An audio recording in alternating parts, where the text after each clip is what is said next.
Halo, apa kabar kalian? Hehe, gimana? Sehat ya kan? Ya kan, aku berdoa terus buat kalian supaya selalu tetap sehat dan walafiat ya kan. Oke, karena kali ini beberapa hari ini itu sering banget muncul sakit batuk dan pilek ya kan, flu dan batuk ya kan. Ya, dan aku juga habis kena itu ya kan. Beberapa videoku yang kemarin kan sempat kayak gak enak ya kan, suaranya juga sangat rupawan gitu ya, jadi gak enak gitu dilihat. Oke, sebelum itu aku mau terima kasih dulu nih buat kalian yang udah subscribe, share, like, dan komen ya kan. Bahkan subscriber udah mencepuh di 2.900 orang cuy, mantap. Itu tanpa bantuan kalian nggak bisa sampai di titik ini ya kan. Nah, sebelum itu aku mau mau ngebahas dulu, ini juga agak penting sih, tentang motor bersubsidi ya kan. Motor bersubsidi kan, ini karena banyak dari teman-teman kita itu yang minta dibahas tentang motor subsidi ini. Nah, sebenarnya pemerintah itu memberikan subsidi ya kan senilai 7 juta itu untuk pembelian motor listrik di tanah air. Dan kan sebenarnya motor subsidi itu ada dua ya kan, itu untuk pembelian baru atau ya kan, dan untuk mengkonversi. Jadi konversi energi dari motor bensin yang ada di jalanan ini dijadikan ke motor listrik. Nah, jadi ada dua yang diberikan subsidi, itu ada dua, beli baru dan konversi energi kayak gitu. Nah, pemerintah itu memberikan subsidi senilai 7 juta untuk pembelian motor listrik baru. Nah, bantuan ini tuh kayak bersifat terbatas gitu loh, jadi hanya menyasar di kalangan tertentu, dan kriteria penerima bantuan itu diutamakan pada masyarakat yang berbasis UMKM ya kan, dan penerima KUR. Nah, setelah itu untuk rumah yang pelanggan listrik rumah kisaran 450 watt sampai 900 watt gitu. Jadi buat kalian yang rumahnya udah 1200 itu nggak bisa sih nerima bantuan ini ya kan. Kalau aku lihat di internet itu ada yang harus daftar dulu dan harus pembayaran DP 1 juta gitu. Ya ampun, itu kayaknya nggak ada deh. Aku setauku itu untuk subsidi itu nggak ada pembayaran di awal kayak gitu. Ya kali kita pembayaran di awal, kita aja minta dibayarin, kita kok malah bayar di awal gitu kan, aneh gitu ya kan. Soalnya kenapa, dari Menteri Perindustrian itu pernah kayak bilang gitu loh, untuk beberapa konsumen itu tinggal datang aja ke dealer gitu. Terserah dealer motor listrik, terserah mau Yowinfly kah, mau Koda kah, mau Pacific kah, mau Zuzu, mau VR dan lain-lain, itu terserah ya kan. Nah, tapi datang aja ke toko atau dealer yang dia itu memang untuk subsidi kayak gitu. Jadi nanti itu kayak calon pengaju konsumen itu bakalan diverifikasi berdasarkan nomor induk KTP-nya kayak gitu. Terus calon pembeli itu datang ke dealer, setelah itu dicek kan KTP-nya kayak gimana, terus setelah itu dilihat apakah dia itu berhak mendapatkan bantuan. Ya kalau setelah dilihat terus dia itu berhak mendapatkan, ya langsung cair dananya kayak gitu. Nah, maksudnya cair itu nanti dari pihak dealernya itu langsung mengajukan ke pihak Bank Himbara kayak gitu. Bank Himbara itu apa sih? Bank Himbara itu himpunan bank milik negara. Jadi beberapa bank itu kan ada yang swasta, dan beberapa bank itu ada yang dia itu memang punya negara. Contoh kayak Mandiri, BNI, terus dan lain-lain lah kayak gitu. Aku nggak mau nyebutin semua. Nah, yang saya tahu itu kayak gitu itu termasuk Bank Himbara. Jadi emang udah kerjasama kayak gitu. Nah, nanti setelah dibeli itu kan nanti cair tuh ya kan. Nah, nanti dari pihak dealernya nanti nginput data-datanya kayak gitu, sesuai enggak. Kalau memang sesuai ya cair seperti itu tadi kayak gitu sih. Dan itu pun nggak berlaku selamanya ya, itu cuman berlaku mulai dari 20 Maret sampai 31 Desember. Jadi kalau seumpama untuk lebih dari, maksudnya sampai 31 Desember 2023 kayak gitu. Jadi lebih dari itu ya nggak ada cuy.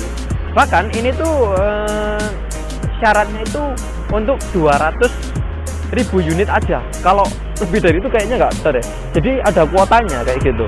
Cuma 200.000 unit aja. Lebih dari itu ya udah nggak bisa dapat subsidi. Jadi sangat terbatas. Beda kayak bensin ya kan. Kalau bensin kan untuk semua kalangan ya kan, entah mau kaya, mau miskin, mau berkembang kayak gitu, tetap aja bisa dapat. Tapi kalau sama mau untuk motor listrik itu enggak. Jadi itu tadi dilihat dari dia tuh terverifikasi apa enggak. Kayak dia itu termasuk penggerak UMKM, KUR, terus watt di rumahnya itu dayanya cuma 450 sampai 900, itu masuk kriteria apa enggak kayak gitu. Kalau sama kayak aku udah bisa dipastikan enggak, karena aku bukan termasuk pengguna itu semua kayak gitu. Terus itu juga enggak semua unit cuy. Jadi 200.000 unit itu tidak semua kayak contoh Unfly gitu. Enggak ada yang bisa memastikan bahwa itu tuh termasuk subsidi. Jadi termasuk Unfly ini itu bukan termasuk subsidi. Jadi yang masuk list daftar subsidi itu cuma 14 tipe cuy. Cuma 14 tipe. Nah, mulai bingung ya kan, 14 tipe itu apa aja ya kan. Nah sebenarnya itu banyak ya kan, 14 tipe itu. Jadi 14 model lah kayak gimana ya. Nah contohnya ini, contohnya kayak seumpama dari brand apa namanya, Celis, pernah tahu kan?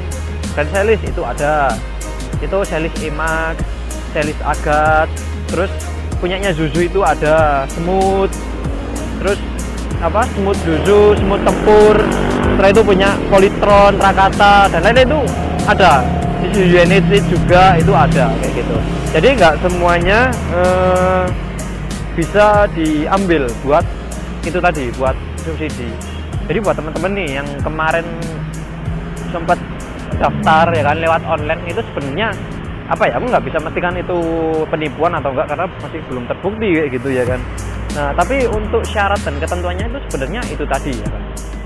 Untuk UMKM, terus untuk pengguna KUR, kredit usaha rakyat, terus setelah itu untuk pengguna daya listrik PLN 450 sampai 900 watt kayak gitu. Jadi buat teman-teman ya, aku nggak menyarankan sih kalau seumpama untuk kayak DP buat ngambil subsidi, karena sebenarnya nggak ada cuy. Memang pure pemerintah itu cuma ngeluarin berdasarkan apa yang diverifikasi oleh pemerintah sendiri.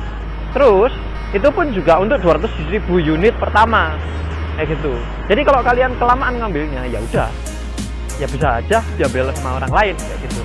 Dan itu pun cuma untuk 14 unit tipe aja, 14 tipe untuk 200.000. Jadi kalau 200.000 dibagi 14 tipe itu berapa ya? Jadi ketemunya itu tadi.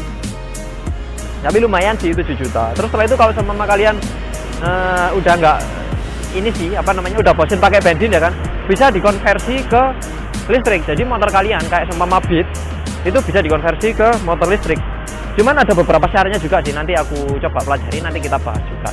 Karena kali ini kan kita ngebahas tentang subsidi yang baru gitu loh. Jadi yep, itu tadi. Kalau seumpama untuk mengkonversi energi baru itu nanti kita ulas lagi. Karena ada beberapa syarat dan ketentuannya gitu ya, sama sih, cuman ada kayak motornya itu harus kayak gimana, cc-nya harus seperti apa, terus kayak gitu, kurang lebih kayak gitulah. Nah mungkin teman-teman kalau seumpama ngerasain ada yang aneh dari kayak daftar online gitu, mungkin bisa dibantu report ya buat teman-teman, biar nggak banyak yang menjadi korban kayak gitu sih kalau aku. Terus buat teman-teman yang mungkin mulai ragu dengan adanya video tentang sepeda listrik kebakar lah, terus sepeda listrik yang konslet lah dan lain-lain, meletus balon hijau kayak gitu kan. Ya sebenarnya sepeda listrik itu dia nggak bisa meletus kan, ya kan. Kalau sama dia pakai baterai SLA. Kalau cuman pakai baterai SLA itu cuman apa ya, kabelnya gosong, terus fuse-nya atau sekring itu putus. Tapi kalau sama sampai kebakar itu karena dia pakai baterai lithium. Nah baterai lithium level 4 itu memang rawan kebakar karena dia memang sensitif terhadap kerusakan. Kalau dia rusak, dia pecah selnya, dia langsung kayak nyamber gitu, langsung nyamber terus langsung kebakar kayak gitu. Dan itu pun nggak bisa nggak bisa dipadamkan sama upper standar, harus khusus kayak gitu sih. Nah itu pun bisa meledak karena beberapa faktor kayak pengacasannya ngawur, terus BMS-nya, baterai manajemen sistemnya itu tidak dipasang sesuai standarnya, atau waktu perakitan itu rusak dan lain-lain. Itu ya mungkin banyak faktor yang kayak gitu. Nah mungkin kita bakalan bahas tentang lithium, baterai lithium, karena aku pun juga kepengen masang baterai ya kan, buat baterai eksternal di sini. Jadi kalau sama kita pakai baterai eksternal, baterai yang lama itu masih bisa dipakai. Nah, kalau mau kita pakai baterai yang lama itu kan jarak tempuh 60 nih. Kalau kita pasang pakai baterai eksternal itu bisa menampai nempuh 30 km lagi. Jadi total itu bisa menempuh jarak sampai 100 kilo cuy. Dan itu sangat jauh sekali. Dan lagi kalau baterai eksternal itu kan bisa dilepas pasang, bisa dicas dimanapun kayak gitu. Nanti kita bakalan ulas lagi deh. Untuk kali ini kita bahas cuman ini aja, ya kan. Penting itu asli yang pengen aku sampaikan. Oke, sekian dari saya. Kalau sama ada kurangnya bisa aku perbaiki lagi ya kan. Karena semua manusia itu nggak ada yang sempurna cuy, ya kan. Oke, sekian dari saya. Kalau semua ada kurangnya mohon maaf sebesar-besarnya. See you on next video.